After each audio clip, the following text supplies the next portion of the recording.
Hi மக்களே, எல்லாரும் எப்படி இருக்கிறீங்க? இன்றைக்கி நம்ம என்ன சமைக்க போகிறோம் பார்த்தீங்கன்னா, தவா சிக்கன் ஃப்ரை பண்ண போகிறோம். தவா சிக்கன்னா என்னென்னு பார்க்குறீங்களா? தோசைக்கல்ல சிக்கன் ஃப்ரை பண்ண போகிறோம். இதுக்கு பேர் தான் தவா சிக்கன். வாங்க இப்போ எப்படி பண்ணலாம் அப்படிங்கிறத பார்த்துடலாம்.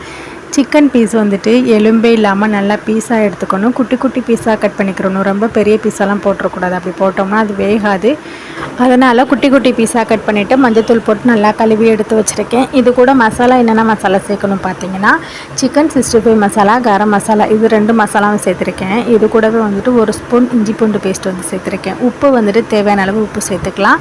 இது கூட வந்துட்டு தயிர் வந்து நம்ம கண்டிப்பாக சேர்க்கணும். ஒரு 1/2 டம்ளர் அளவு தயிர் வந்து சேர்த்துருக்கேன். அதுக்கப்புறம் கொத்தமல்லி, புதினா, கருவேப்பிலை இதெல்லாம் வந்து குட்டி குட்டியாக கட் பண்ணி சேர்த்துருக்கேன்.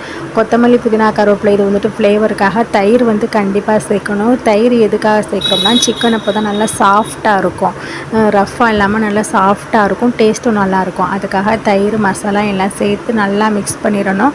நல்லா மிக்ஸ் பண்ணிவிட்டு நம்ம வந்துட்டு ஒரு 10 நிமிஷம் வந்துட்டு ஊற வச்சுக்கலாம். நான் வந்துட்டு ஈரலும் சேர்த்து ஃப்ரை பண்ண போகிறேன். இந்த ஈரலும் சேர்த்து ஃப்ரை பண்ணோம்னா நல்லா டேஸ்ட்டாக இருக்கும். அதனால் மசாலாலாம் போட்டு சிக்கனை ஃபஸ்ட்டு மிக்ஸ் பண்ணிவிட்டு லாஸ்ட்டாக அந்த ஈரலை வந்துட்டு 2 பீஸாக கட் பண்ணி லைட்டாக ஒரு பரட்டி அப்படியே வந்துட்டு ஒரு 1/4 மணி நேரம் அப்படியே ஊற விட்டுட்டேன். அதுக்கப்புறம் இப்போ வந்துட்டு தோசைக்கல்லை காய வச்சுட்டு எண்ணெய் வந்துட்டு தேவையான அளவு ஊற்றிக்கணும். ரொம்ப அதிகமாகலாம் எண்ணெய் சேர்க்கணுங்கிறது கிடையாது.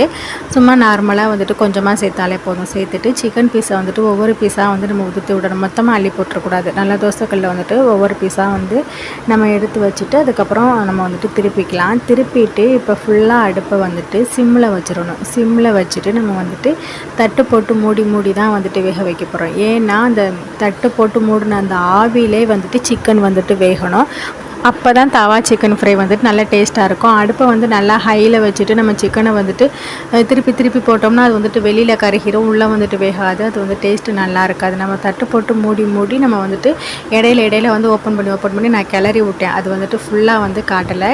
இப்போ ஃபுல்லாக ரெடியானதுக்கப்புறம் நம்மளுக்கு எப்படி இருக்கும் அப்படின்னா, நல்லா பொரிஞ்சு நல்லா சூப்பராக ஆயிரும். அந்த பார்க்குறதுக்கே நல்லா சூப்பராகிடும். அந்த மாதிரி வந்ததுக்கப்புறம் நம்ம வந்து எடுத்துக்கலாம். இதே மாதிரி ரெடி பண்ணி வச்சுருக்க எல்லா சிக்கனையும் இதே மாதிரி தான் வந்துட்டு போடணும்.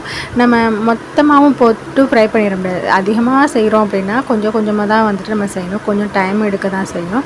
ஆனால் டேஸ்ட் வந்துட்டு செம்மையாக இருக்கும். நீங்களாம் தவா சிக்கன் செஞ்சு சாப்பிட்டுக்கிறீங்களா அப்படிங்கிறத கமெண்ட்டில் சொல்லுங்கள். முக்கியமாக இந்த சிக்கனுக்கு வந்துட்டு எண்ணெய் அதிகமாகலாம் சேர்த்து நம்ம செய்யணுங்கிறது கிடையாது. ஜஸ்ட்டு தோசைக்கல்லில் போட்டுட்டு ஒரு 2 ஸ்பூன் 3 ஸ்பூன் அளவு எண்ணெய் சேர்த்துட்டு நம்ம பெரட்டி விடணும். தட்டு போட்டு மூடி வச்சிடணும். அந்த ஆவி வேக்காடில் அந்த வேர்வை இருக்கும்ல, அந்த இதிலே வந்துட்டு நம்ம சிக்கன் வெந்துச்சு அப்படின்னா சூப்பராக டேஸ்ட்டாக இருக்கும், நல்லாயிருக்கும். நீங்கள் வந்துட்டு கண்டிப்பாக ஒரு டைம் வந்துட்டு ட்ரை பண்ணி பார்த்துட்டு எப்படி இருக்குன்ட்டு சொல்லுங்கள். நான் வந்துட்டு இடையில திறந்து மூடி நான் வந்து கிண்டி விடுவேன். இல்லை அப்படின்னா அது வந்து அடி பிடிச்சிரும். அந்த சிம்மிலே இருந்தாலும் அது வந்துட்டு நம்ம தயிர், இஞ்சி பூண்டு பேஸ்ட்லாம் சேர்த்துருக்கோம்ல, அதனால் அடியில் பிடிக்கிற மாதிரி இருக்கும். ஒரு சைடு வந்து ஒரு சைடு வேகாத மாதிரி இருக்கும். அதனால் ஒரு 2 நிமிஷம் 3 நிமிஷத்துக்கு ஒருக்கா நம்ம வந்துட்டு தட்டை ஓப்பன் பண்ணி இந்த மாதிரி நல்லா சிக்கனை பெசரி மசாலாலாம் நல்லா எடுத்து விட்டு நல்லா வேக வச்சு எடுத்துட்டோம் அப்படின்னா சூப்பரான தவா சிக்கன் வந்துட்டு ரெடி ஆகிடும். தவா சிக்கன் வந்துட்டு நல்லா சூப்பராக இருக்கும். முக்கியமாக வந்துட்டு நல்லா சாஃப்டாக இருக்கும். அதுதான் வந்துட்டு தவா சிக்கனோட மெயினான விஷயமே வந்துட்டு நல்லா சாஃப்டாக இருக்கும் சிக்கனு. அவ்வளோதான். தவா சிக்கன் வந்து ரெடி ஆகிடுச்சு. வீடியோக்கு ஒரு லைக் பண்ணுங்கள், சேனலை சப்ஸ்கிரைப் பண்ணுங்கள். ஓகே, டாடா, பாய்.